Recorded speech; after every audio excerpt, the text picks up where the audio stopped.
एक समय की बात है, मथुरा के निकट एक गांव से दो बहनें आया करती थी। कहाँ आया करती थी? मथुरा में। और करने क्या आया करती थी? दूध बेचने आया करती थी। एक का नाम था चंपा और एक का नाम था चंचला। ये दोनों बहनें बड़े प्रेम से आपस में रहती थी और प्रतिदिन का इनका नियम था कि ये सुबह दूध को लेकर के आकर के मथुरा में बेचती, फिर यमुना मैया के किनारे बैठ जाती और जो घर से बासी दाल रोटी लेकर के आती उसको बड़े भाव से प्रेम पूर्वक खाती। अब प्रतिदिन का यही नियम था। तो एक दिन की बात, ये दोनों चंपा और चंचला दाल रोटी खा रही थी। चंपा ने कहा, बहन चंचला सुनती हो? चंचला ने कहा, हाँ चंपा कहो। चंपा ने पूछा, चंचला क्या भगवान होते हैं? और यदि होते हैं तो कहाँ होते हैं? चंचला ने कहा, भगवान होते तो हैं, होते हैं तो कहाँ होते हैं? बोली, मैंने सुना है कि संतों के पास होते हैं। तो पूछा, संतों के पास भगवान होते हैं? कहने लगी, हाँ चंपा मैंने सुना तो है कि संतों के पास भगवान होते हैं। क्यों? क्योंकि मैंने लोगों को कहते सुना है कि जब संत का मिलन हो जाता है तो भगवान का दर्शन अपने आप हो जाता है। कहा भी है एक संत ने कि भगवान कृपा कर दे तो संत मिलन हो जाता है, और जब संत कृपा कर दे तो भगवंत मिलन हो जाता है। समझने की बात है, संत भगवान की जब कृपा होगी तब आपको संत मिलेगा। सुंदरकांड में आपने सुना होगा, विभीषण जी ने जैसे ही हनुमान जी महाराज को देखा तो एक ही बात कही, क्या?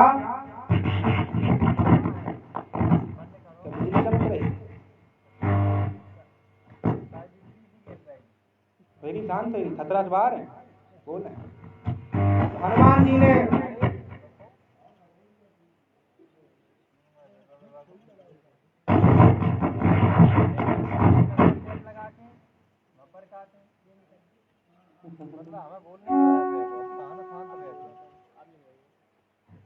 हनुमान जी महाराज ने विभीषण ने जैसे ही हनुमान जी महाराज के दर्शन किए तो दर्शन जैसे ही किए तो एक ही बात समझी, क्या कहा कि अब मोहि भाग भरोस हनुमंता, बिन हरि कृपा मिलई नहीं संता।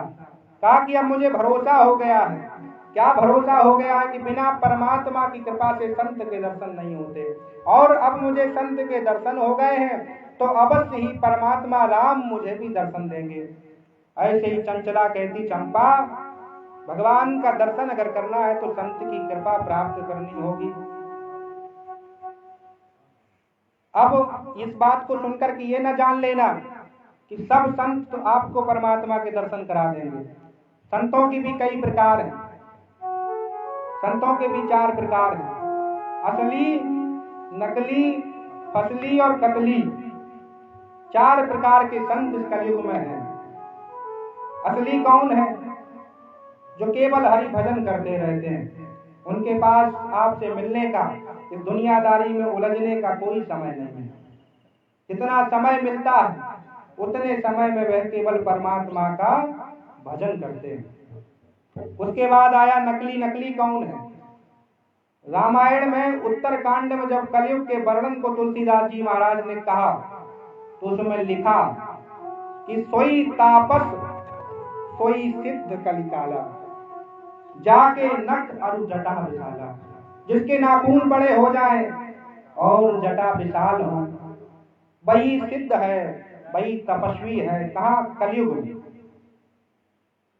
वो तो हो गए नकली। उसके बाद है फसली। चैत्र का महीना चल रहा है, गेहूं की फसल खड़ी है, फसल को काट लिया। अब जब काट लिया तो कोई काम नहीं बचा, तो पीताम्बर पीला कपड़ा उठाया और ओढ़ लिया, और ओढ़ करके जगह जगह मांगने के लिए चल दिए। वो हो गए फसली। और कतली कौन है? धोखे से जिन पर कत्ल हो गया, मर्डर लग गया। अब पुलिस ढूंढ रही है। अब पुलिस ढूंढ रही तो पुलिस से बचने के लिए अपने सिर को मुंडवा लिया और सिर को मुंडवा करके एक त्रिपुंड का चंदन का मस्तक पे त्रिपुंड बनवाया और त्रिपुंड बना करके जगह जगह घूमने लगे। कहीं प्रयागराज में मिल रहे, कहीं अयोध्या वृंदावन में मिल रहे। ये ना जान लेना कि जो व्यक्ति मूड मुड़ाए है वह सन्यासी है। एक संत तो भाव में आकर के कहते थे कि मूड मुड़ाए 3 गुण, सर की मिट जाए खाज, खाने को अच्छा मिले लोग कहे महाराज। मूड मुड़ाने से 3 फायदे हैं। एक तो सर की खाज मिट जाती है, दूसरा खाने को भी अच्छा मिलता है, और तीसरा लोग महाराज महाराज कहकर के संबोधित करते हैं। तो संतों को देख करके ये न जान लेना, आज के संतों को देखकर, कि आपको परमात्मा से मिला देंगे। परमात्मा से कौन मिलाएगा? जो सच्चा संत होगा, जो भगवान की भक्ति में दिन भर लीन रहता होगा। ये चंपा और चंचला आपस में बात करती हैं कि भगवान अगर होते हैं तो कहाँ होते हैं, अगर होते भी हैं तो कैसे होते हैं। चंचला समझाती, बहन चंपा, भगवान होते हैं संतों के पास। तो कैसे होते हैं? बोले बड़े सुंदर होते होंगे, मैंने भी नहीं देखा। ये दोनों अनपढ़ हैं और बड़ी सरल हैं। कहती, बहन चंपा, मैंने भी परमात्मा को नहीं देखा, लेकिन इतना जानती हूँ कि जिसकी वह अगरबत्ती से आरती उतारते हैं, जिसको चंदन से तिलक लगाते हैं, जिसको पुष्प चढ़ा देते हैं, वही भगवान है। अब भगवान की लीला देखिए, यमुना मैया का किनारा है और ब्रज का वह क्षेत्र है। ये दोनों चंपा और चंचला उसी क्षेत्र में बैठी हैं।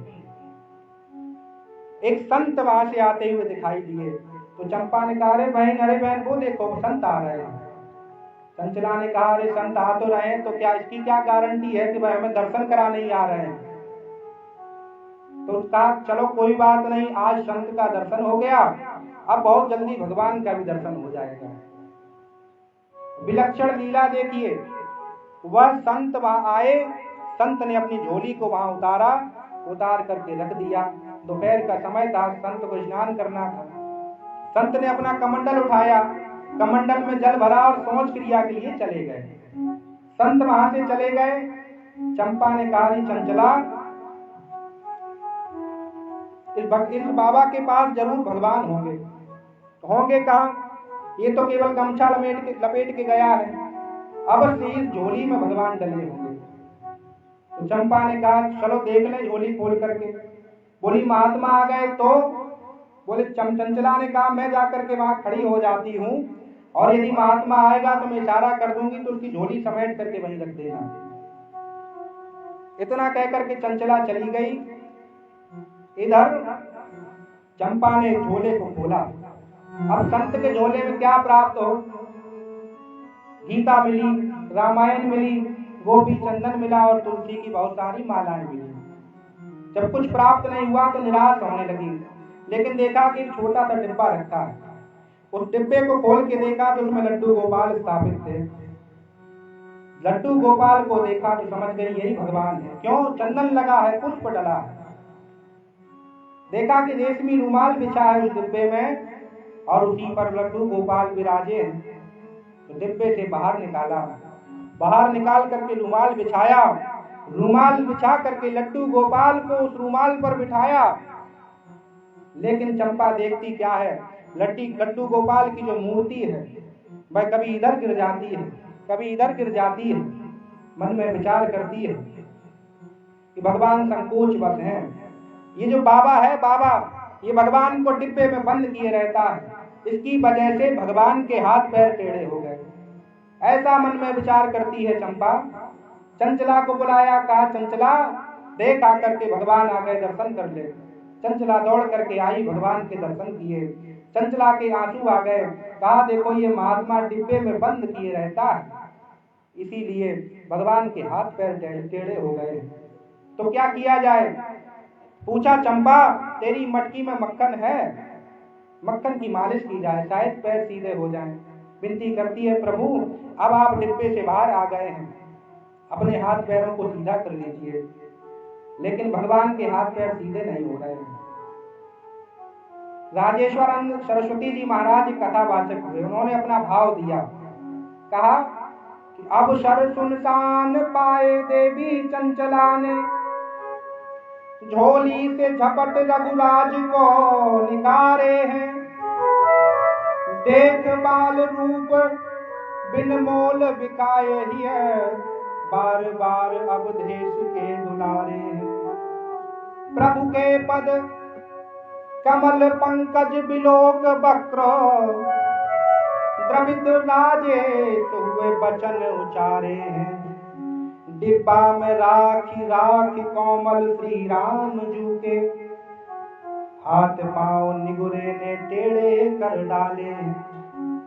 कहती है कि इस महात्मा ने भगवान को डिब्बे में बंद कर रखा, इसीलिए भगवान के हाथ पैर टेढ़े हो गए। चंचला ने उस मटकी में से मक्खन निकाला, भगवान की मालिश की। भगवान की जैसे ही मालिश की तो हुआ क्या कि भगवान के हाथ पैर सीधे हो गए। बोलिए गोविंद भगवान की। हाथ पैर जैसे ही सीधे हुए, चंचला ने देखा कि उधर से महात्मा जी चले आ रहे। अब चंपा कहने लगी, अरे भगवान वो महात्मा आ रहा है, वो महात्मा आ रहा है, वैसे ही बैठ जाओ जैसे बैठे थे। लेकिन भगवान वैसे बैठते नहीं है, तो ये डिब्बे में बंद करती है, लेकिन डिब्बे का ढक्कन नहीं लगता। क्यों? पहले भगवान बैठे थे और अब भगवान खड़े, तो डिब्बे का ढक्कन नहीं लगा। बड़ी चिंतित हो गई। महात्मा उधर से आए, कान पे जनेऊ चढ़ाए। पहले एक नियम था, व्यक्ति सोच क्रिया जाता था तो जब तक स्नान नहीं कर लेता तब तक बोलता नहीं था। वह नियम उस संत का भी था। संत को क्रोध तो बड़ा आया, देखा झोली फैला दी है, सामान सब इधर उधर रखा है, लेकिन मौन थे तो बोल नहीं सके। और जब तक नजर पड़ी कहाँ? भगवान की मूर्ति पर। भगवान की मूर्ति पर नजर पड़ी तो देखा मेरे भगवान लड्डू गोपाल सीधे खड़े हैं। अचंभित हो गए संत, भगवान के चरणों में गिर पड़े। जैसे ही मूर्ति में हाथ का स्पर्श हुआ तो वह मूर्ति फिर वैसे ही बैठ गई जैसी थी। अब मूर्ति वैसे ही बैठ गई तो चंपा ने कहा, चंचला देख देख चंचला, ये बाबा भगवान को अकेले में डांटता होगा। भगवान इसको देख करके डर करके वैसे ही बैठ गए। लेकिन बाबा को बड़ा दया आई और उस झोली को समेटा और झोली को समेट करके चलने लगे। अब आगे चले तो अकेले में रोते जाते हैं, मन में विचार करते हैं।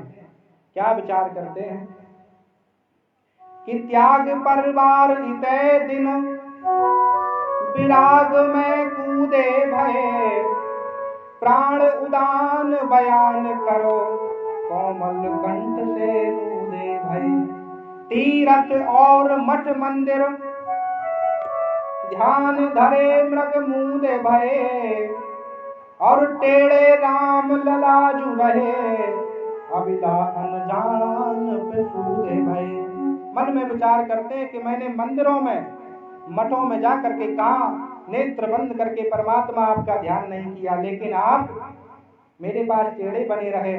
और वो अनजान अबिला जिसको न तो मैं जानता हूं और न तुम जानते हो, उसके पास जाकर के तुम सीधे हो गए। यहाँ शिक्षा मिल जाती, परमात्मा टेढ़े व्यक्ति के लिए टेढ़ा है और सीधे व्यक्ति के लिए सीधा है। परमात्मा हमेशा भाव से प्राप्त होता है। एक व्यक्ति छाता लेने जा रहा था तो उसकी पत्नी ने समझाया कि तुम जाओगे अवश्य ही थक कर आ जाओगे, तो क्या करना? बोले दुकानदार जो तुम्हें मूल्य बताए उस मूल्य का आधा लगाना। पति ने भी इस बात को मान लिया। पति छाता लेने के लिए शहर में निकला। एक दुकान पर पहुंचा तो दुकान पर पहुंच करके इसने छाते का दाम पूछा तो दुकानदार ने बताया, भैया ये छाता 100 रुपए का है।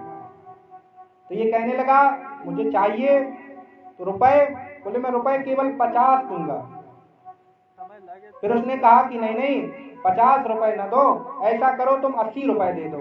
तो बोला तो मैं 40 रुपए दूंगा। उसने कहा चलो ऐसा करो 60 रुपए का ले लो। बोला तो मैं 30 रुपए दूंगा। अंत में बात 20 रुपए पे आ गई। दुकानदार कहे चल 20 रुपए का ले जा, लेकिन ये व्यक्ति क्या कहता है कि मैं 10 रुपए का लूंगा। गुस्से में चिल्ला करके दुकानदार बोला, अरे मूर्ख, ले छाता फ्री में ले जा। तो बोला फ्री में दोगे तो 2 लूंगा। तो विचार करिए, जब बिना भाव के छाता जैसी चीज नहीं मिली तो क्या बिना भाव के परमात्मा मिल सकता है? नहीं मिल सकता। एक संत कहते हैं, जिस भावना में भावना हो, जिस भावना में भावना हो वह भावना बेकार है। जिस भावना में भाव हो वह बेड़ा भव से पार है।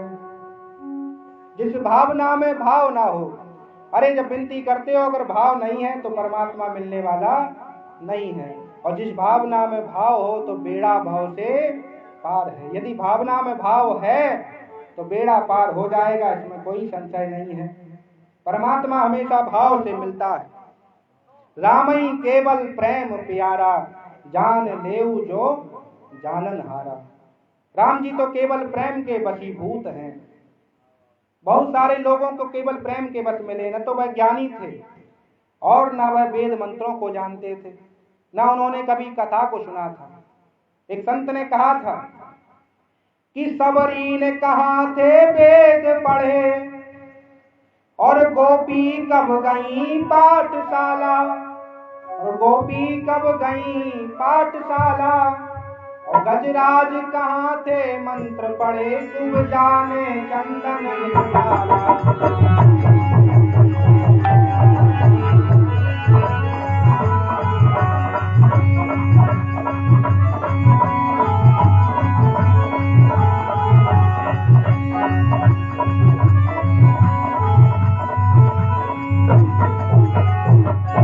सबरी सबरी सबरी सबरी सबरी सबरी सबरी सबरी। सबरी ने वेदों को कहाँ पढ़ा था और गोपी कब पाठशाला गई थी, और गजराज ने कहाँ मंत्र पढ़े थे। कुब्जा ने तो केवल चंदन घिसने मात्र से ही परमात्मा को प्राप्त कर लिया, इसमें लेकिन केवल भाव था। गजराज जिसने कभी किसी को नहीं माना, अपनी ताकत के बल पर हमेशा सबको दुख पहुंचाया, संकट पहुंचाया, उस गजराज ने जब कमल का पुष्प लेकर के भगवान को पुकारा, जब उसकी स्थिति उसने देखी कि अब कोई सहायता नहीं कर रहा है, देखा जब विकट अंधेरा है, आशा टूटी उजियाले की, तो विपदा की उस मझधारा में सुध आई मुरलिया वाले की। ये हाथी देखता है कि अब कोई सहारा नहीं है, और जब परमात्मा को बुलाया और भाव से बुलाया तो परमात्मा ने शीघ्र आकर के दर्शन दिया। इस दुनिया में कोई किसी के काम आने वाला नहीं है, केवल एक परमात्मा ही है जो काम आ सकता है। एक कवि कहता है कि जिनको तू अपना कहता काम न बेही आए, मर जाएगा जब तू एक दिन तो मरघट तक ले जाए। जिन व्यक्तियों को तू अपना कहता मेरा भाई बंधु है, शिव चालीसा में लिखा है, मात पिता बांधव सब नारी, संकट में पूछत नहीं कोई, मात पिता भ्राता सब कोई। माता है, पिता है, लेकिन भाई है, लेकिन संकट में कोई नहीं पूछता। हम लोग कितने प्रेम से अपने मकान को बनाते हैं, अपनी हवेली को बनाते हैं उसमें रहने के लिए, लेकिन जब हम मर जाते हैं तब वही बेटा जिसकी चिंता में हम लोग जलते रहते हैं वह कहता ले चलो। वक्त इंसान का अपमान करा देता है, वक्त इंसान का सम्मान करा देता है। वक्त पढ़ने पर मेरी नजर में ये आया कि वक्त ही तो है जो इंसान से इंसान की पहचान करा देता है। वक्त जब व्यक्ति पर पड़ता है, जब उसके बुरे दिन आते हैं तो क्या होता है, व्यक्ति की जब मृत्यु हो जाती है तो एक संत कहते हैं, दो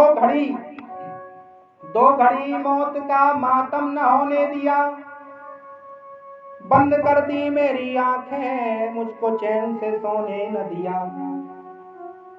2 घड़ी मौत का मातम न होने दिया, बंद कर दी मेरी आंखें मुझको चैन से सोने न दिया। कितनी ममता से कितने प्रेम से बनाया था मैंने अपने इस हवेली को। व्यक्ति हवेली बनवाता, मकान बनवाता, सोचता है यहाँ मैं समर लगवाऊंगा, यहाँ मंदिर बनवाऊंगा, ये पत्थर बिछाऊंगा, टाइल लगवाऊंगा, पुट्टी करवाऊंगा, लेकिन जब मर जाता है तो बंद कर दी मेरी आंखें, मुझे चैन से सोने न दिया। कितने प्रेम से बनवाया था मैंने मेरी हवेली को, मेरे ही बच्चों ने मेरे इस घर में मुझको सोने न दिया। मृत्यु हो जाती है तो पुत्र कहता है चलो देर न करो, देर न करो। जब व्यक्ति का बुरा दिन आता है तो क्या होता है कि हर शख्स बुराई देता है। व्यक्ति का जब दिन बुरे आ जाते हैं, जब दिन गर्दिश के आते हैं, जब दिन गर्दिश के आते हैं, हर शख्स बुराई देता है। हम दर्द नहीं कोई अपना दुनिया में दिखाई देता है। माँ बाप निकम्मा कहते हैं और बहन भी आंख दिखाती है। भाई बुरा मुंह करते हैं, भाभियों को नफरत आती है। इस हर घर की कहानी यही है। भाई बुरा मुंह करते हैं, भाभियों को नफरत आती है। और क्या होता है, बेटे भी बिगड़ते हैं बेहद, घर वाली जिगर जलाती है। अपने बेगाने हो जाते जब गर्दिश रंग दिखाती है। और क्या होता है, इज्जत को करने वाले भी इज्जत उतारते फिरते हैं, सर को झुकाने वाले भी सर को काटते फिरते हैं। अब सोच रहे हैं कि भाई बंधु हैं, भाई बंधु और कुटुंब कबीला सब झूठे जग के नाते हैं। फिर समझिए, भाई बंधु और कुटुंब कबीला सब झूठे जग के नाते हैं। दुनियादारी दिखलाने को बस मरघट तक जाते हैं। रिश्तेदार नमस्ते करके अपना पिंड छुड़ाते हैं। कहते हैं कि रिश्ता दूर का है, पानी तक नहीं पिलाते हैं। ऐसे ही है रिश्तेदारों की कहानी। जब व्यक्ति के बुरे दिन आते हैं, रिश्तेदारी में फोन करो, मुझे पैसे की आवश्यकता है, मेरे पिता बीमार है या मेरी माँ बीमार है, तो रिश्तेदार कह देते हैं कि अभी मेरे पास धन नहीं है। रिश्तेदार नमस्ते करके अपना पिंड छुड़ाते हैं। कहते हैं कि रिश्ता दूर का है, पानी तक नहीं पिलाते हैं। अब करना क्या है, कुछ काम अधर्मी धर्म के कर, वरना पीछे पछताएगा। जब प्राण निकल जाएंगे तेरे एक ढेर पड़ा रह जाएगा। कुछ काम अधर्मी धर्म के कर, वरना पीछे पछताएगा। जब प्राण निकल जाएंगे तेरे एक ढेर पड़ा रह जाएगा। इसीलिए क्यों सोवे सुख चैन बाबरे, मौत एक दिन आएगी। तू लाख बहाने करेगा फिर भी संग तुझे ले जाएगी। मौत बड़ी बलवान, इससे तेरी पटरी ना खाएगी। कहाँ छुपेगा जा करके ये वहीं पे गला दबाएगी। मौत बड़ी बलवान, इससे तेरी पटरी न खाएगी। कहाँ छुपेगा जा करके ये वहीं पे गला दबाएगी। जो व्यक्ति पृथ्वी पर आया है उसको जाना है। लिखा है, सुख पाता रहा जीवन में सदा, उसे अंत समय दुख पाना पड़ा है। और पछताया नहीं जीवन में कभी जो, उसे अंत समय पछताना पड़ा है। फूल खिले हैं बगिया में जो, उन्हें अंत समय मुरझाना पड़ा है अकाट नियम इस धरती का, जिसे आना पड़ा उसे जाना पड़ा है। राजा हुए अनेक यहाँ पर, रावण रहे न राम रहे, और क्यों आए इस जगत में केवल उनके नाम रहे। कौरव पांडव नहीं जगत में, ना ही घनश्याम रहे, अरे क्यों आए इस जगत में केवल उनके नाम रहे। प्रत्येक व्यक्ति को जाना है, मृत्यु सबकी आनी है, इसलिए एक ही कार्य करना है कि जब मृत्यु आ जाए तो उस समय परमात्मा भी मेरा मुझको लेने आए, भगवान के नाम की मस्ती का प्याला जीवन भर पीना है। इसीलिए हम सब भी मिलकर के भाव से कहें, पिला दे पिला दे पिला दे राम नाम की मस्ती, पिला दे राम पिला दे राम नाम की मस्ती, पिला दे राम नाम की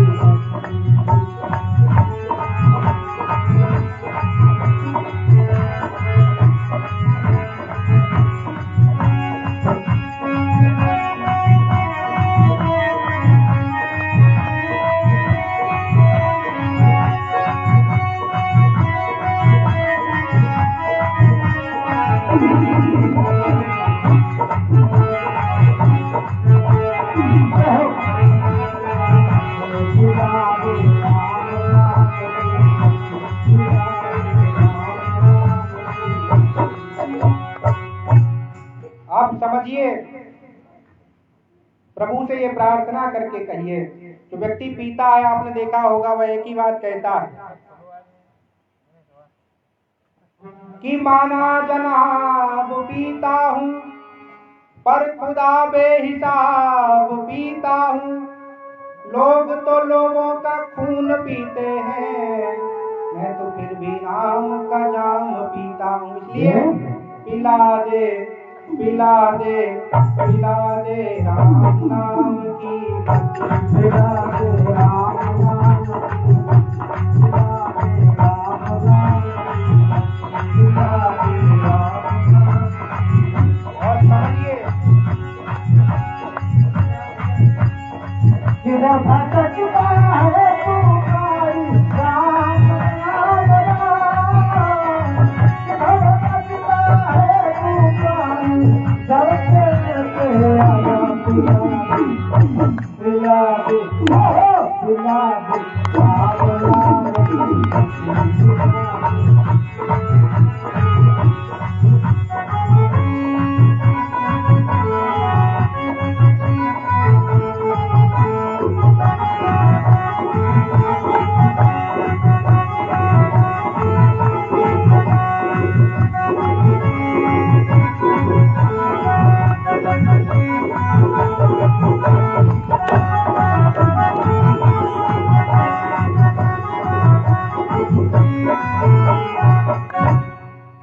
व्यक्ति जो पीता, पीने वालों को पता है कि कैसे पिलाई जाती है।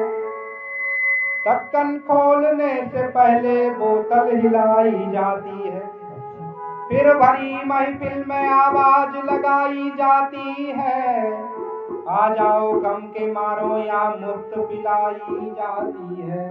इसीलिए पीने वाले दाम न पूछें, पीने वाले दाम न पूछें, महंगी है या सस्ती पिला दे पिला दे पिला दे राम नाम की मस्ती, पिला दे राम नाम की मस्ती,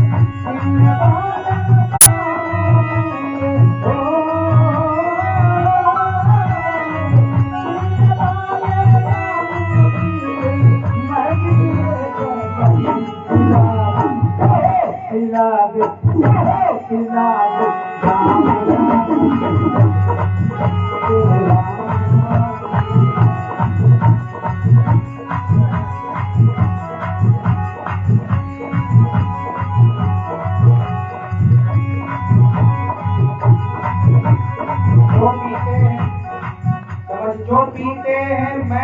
अनजानों में जाकर वो गिरते हैं, अनजानों में जाकर जो पीते हैं कान्हा की मस्ती का प्याला, वो गिरते हैं कान्हा की गोदी में आकर। इसीलिए पिला दे पिला दे पिला दे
रामचंद्र भगवान की।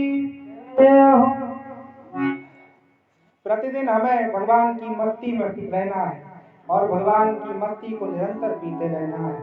और अगर हम भगवान की मस्ती को पीते रहेंगे तो क्या होगा, हमें भगवान के दरबार में जाना होगा। अंत समय जब हमारा आएगा तो यमराज लेने नहीं आएंगे, परमात्मा लेने आएगा। और जाना सभी को, ये बात बिल्कुल निश्चित है, इसको गांठ बांध लीजिए। ये कोई कहे कि नहीं नहीं मैं नहीं जाऊंगा, मैं तो यहीं रहूंगा, ये उसकी भूल है। सबको जाना है। संत कहते थे, रे मन मुसाफिर निकलना पड़ेगा, काया कुटी को खाली करना पड़ेगा। और कहते थे, चमड़े के कमरे को तू क्या संभाले, जिस दिन तुझे घर का मालिक निकाले। चमड़े के कमरे को तू क्या संभाले, जिस दिन तुझे घर का मालिक निकाले। इसका किराया भी भरना पड़ेगा, काया कुटी खाली करना पड़ेगा। होगा क्या कि आएगा नोटिस तो जमानत न होगी, पल्ले में अगर कुछ अमानत न होगी। आएगा नोटिस जमानत न होगी, पल्ले में अगर कुछ अमानत न होगी। और होके फिर कैसे तुझको चलना पड़ेगा, काया कुटी खाली करना पड़ेगा। मेरी ना मानो यमराज तो मनाएंगे, मेरी ना मानो यमराज तो मनाएंगे, तेरा कर्म दंड मार मार भुगताएंगे। घोर नरक बीच तुझको चलना पड़ेगा, काया कुटी खाली करना पड़ेगा। कहे गीतानंद फिरेगा तू रोता, कहे गीतानंद फिरेगा तू रोता, लक 84 में खाएगा गोता। फिर बार बार जन्म लेकर मरना पड़ेगा, काया कुटी खाली करना पड़ेगा। जब हमारा नोटिस आएगा ऊपर से तो हमें जाना पड़ेगा। आज लोग संत समझाते हैं, उनकी अगर हम नहीं मानते हैं तो क्या फर्क पड़ता है, न माने, लेकिन जब यमराज मनाएंगे तो मानना भी पड़ेगा। इसीलिए निरंतर एक ही काम करना है। क्या करना है कि राम राम राम, यही सुमरन दिन रात करना है। न जोग करने की आवश्यकता है, न यज्ञ करने की आवश्यकता है, न तप करने की आवश्यकता है, कोई कार्य करने की आवश्यकता नहीं है। तो क्या करना है? केवल राम ही सुमरिया गावही, राम ही संतत सुनिया राम।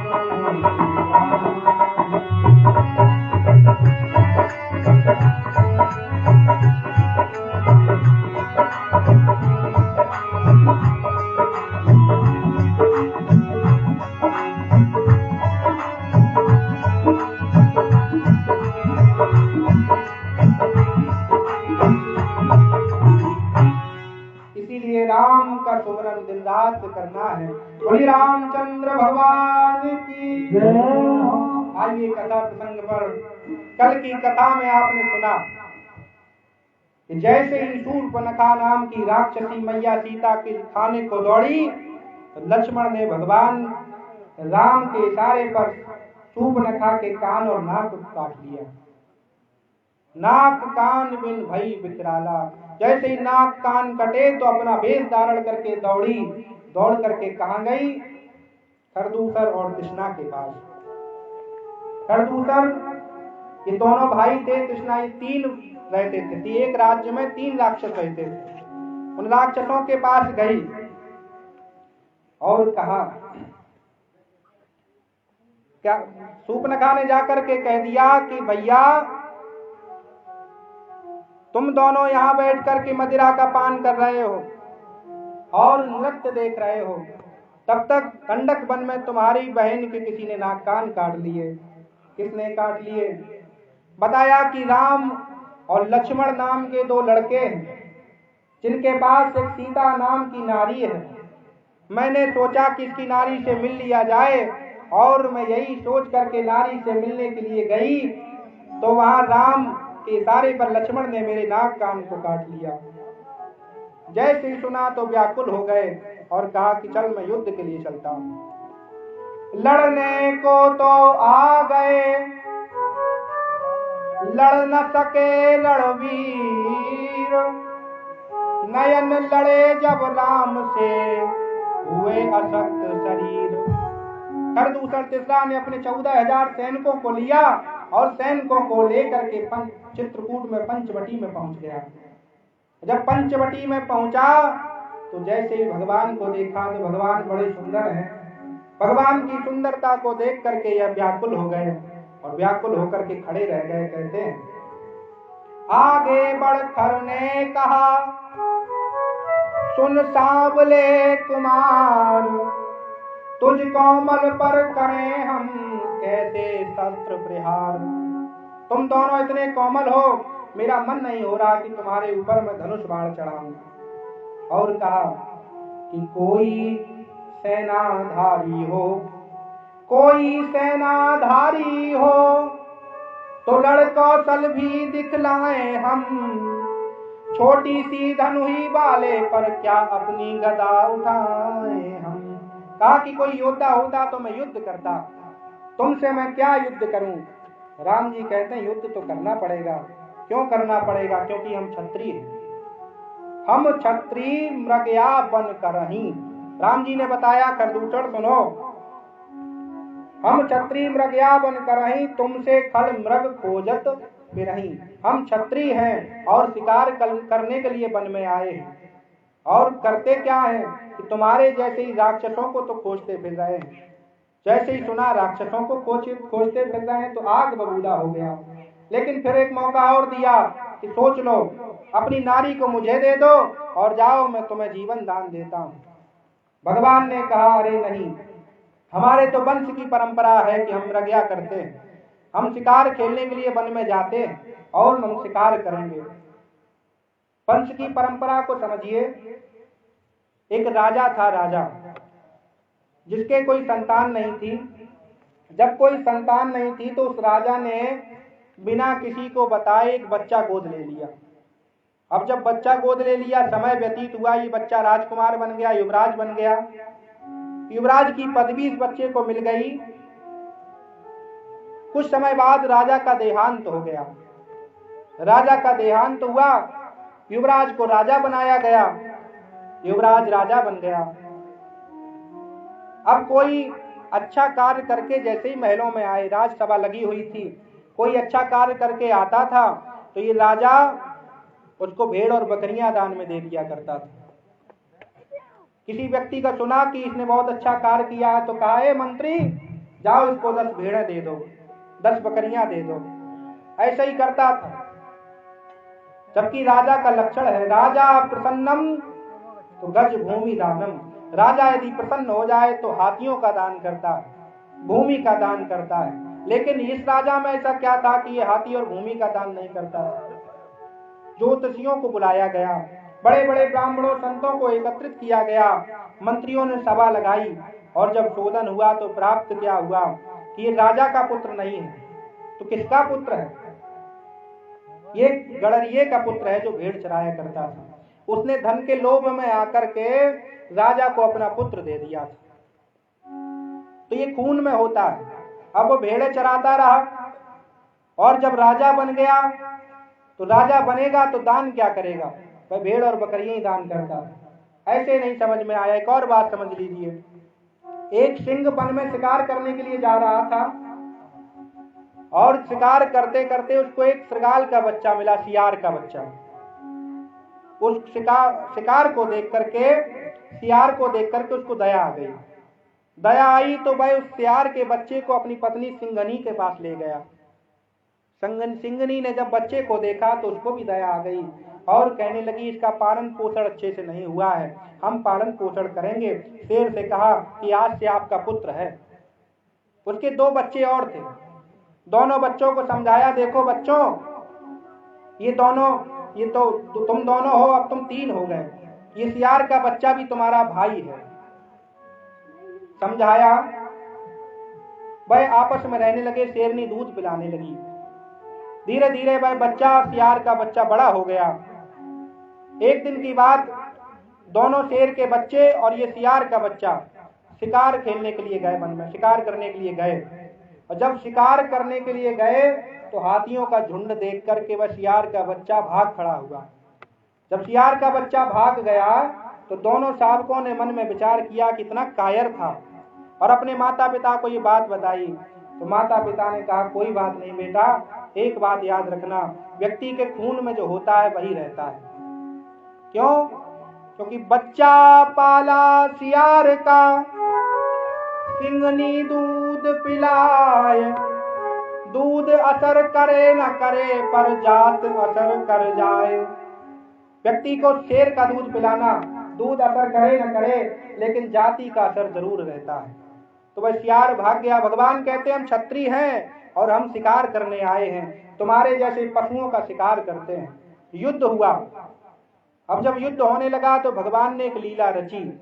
भगवान ने क्या लीला रची कि भगवान ने 7000 को तो राम के रूप में परिवर्तित कर दिया और 7000 को राक्षसों के रूप में परिवर्तित कर दिया। और जैसे ही पास वाले राक्षस ने अपने पास में राम जी को खड़ा देखा तो एक दूसरे को मार करके वह 14000 सैनिक मर गए। अब जब 14000 सैनिकों की मृत्यु हो गई तो ये शूर्पणखा भागी और भाग करके पहुंची कहां? रावण के पास। और रावण के पास दौड़ करके रोती हुई पहुंची और रो करके कहा कि रावण, हे भैया, कि भैया 2 लड़के राम लखन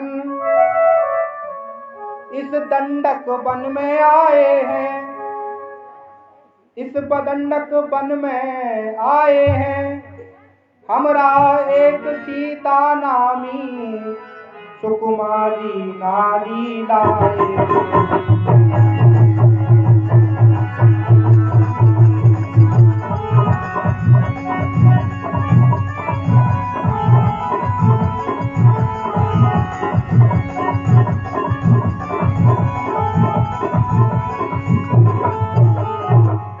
भैया दो लड़के राम और लक्ष्मण इस दंडक वन में आए हैं और साथ में सीता नाम की एक बड़ी सुंदर नारी लाए हैं।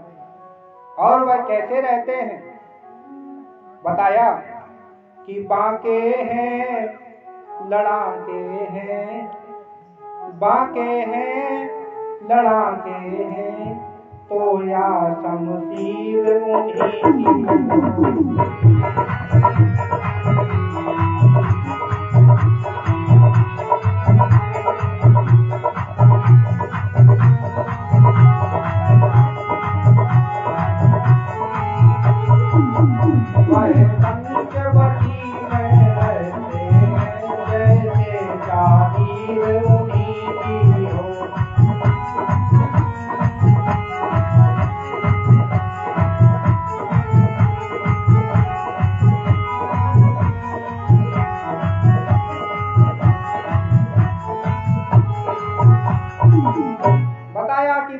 बांके हैं, वीर हैं और पंचवटी में रहते हैं। तो तुम वहां क्या करने गई थी? बोली मैं वहां गई थी उसकी नारी से मिलने, और जब नारी से मिलने गई तो इतने में उसके छोटे भाई लक्ष्मण ने मेरे नाक कान काट लिए। शूर्पणखा को इस तरह देखा जब गमनाक, रावण उठ बैठा तभी का उठा कर नाक। रावण वहां खड़ा हो गया और खड़े होकर के कहा कि अरे शूर्पणखा तू जा और जा करके वैद्य से इलाज करा, मैं काम करता हूं। क्या? जब विचार करता है रावण, एक अकेली ताकत ने उन सब वीरों को मार दिया, तो यह निश्चय सिद्ध हुआ कि नारायण ने अवतार लिया। क्यों? क्योंकि खरदूषण मौसम बलवंता, तिनहि कुमार सकई भगवंता। खरदूषण मेरे समान बलवान है, उन्हें भगवान के बिना कोई नहीं मार सकता। लेकिन एक अकेली ताकत ने उन जब इतने 14,000 राक्षसों को जो मेरे समान बलवान थे मार दिया, तो ये निश्चय सिद्ध हो गया कि भगवान का अवतार हो गया। अब पूज्य महाराज श्री का पदार्पण हो चुका है, अतः आगे की कथा उनके मुखार बिंद से सुनने को प्राप्त होगी। आइए 2 मिनट राम नाम संकीर्तन। हम सब मिलकर आए दाता तेरे दरबार, हम सब मिलकर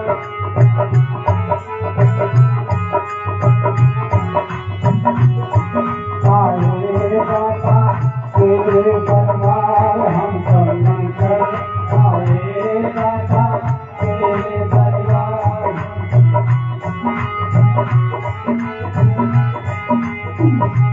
बरदे झोली सबकी तेरे पूरन भंडार, बरदे झोली सबकी तेरे पूरन भंडार। हम आए दाता तेरे दरबार, हम सब आए दाता तेरे दरबार। बरदे झोली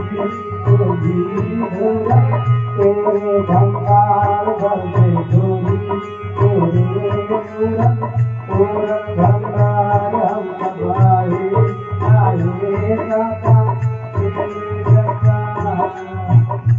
होके जब संध्या काल निर्मल, होके तत्काल, होके जब संध्या काल निर्मल, अपना मस्तक झुका के करके तेरा ख्याल, अपना मस्तक झुका के करके